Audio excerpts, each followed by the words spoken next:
It's strange how much of cities we don't notice. During the rush of daily life, so much goes unseen, hidden in plain sight. But how can a building completely disappear?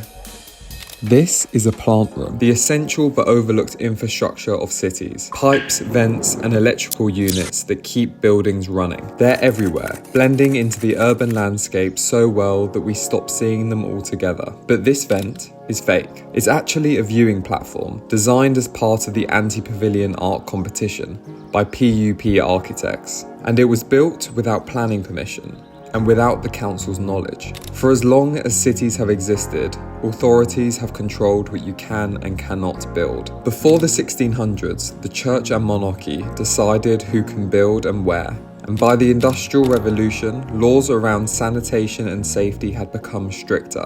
And today, almost every structure, no matter how small, requires planning permission. There are a few things that don't need planning permission, like small backyard sheds, solar panels, and importantly, plant rooms. This knowledge inspired the HVAC installation, a temporary space disguised as an industrial air vent, avoiding the need for approval.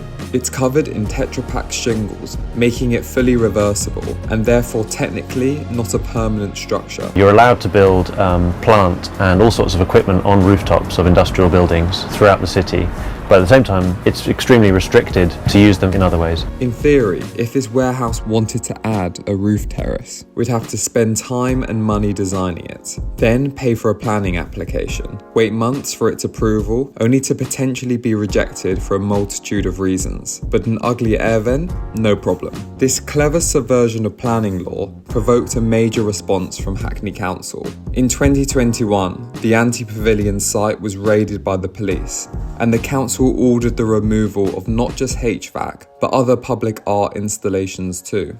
And HVAC isn't the only project challenging this system. In 2023, designer Harrison Marshall turned a London skip into a home, raising questions around housing costs and urban space. Because skips are temporary structures, he didn't need planning permission, so legally he built and lived in this installation for a year. Both projects highlight potential flaws in our planning system and force us to question how much freedom we really have to occupy and shape our cities. Of course we need planning regulation. Without them, cities would be chaotic. When architecture and art pushes the limits, they spark a conversation and push back against what we are told we must do.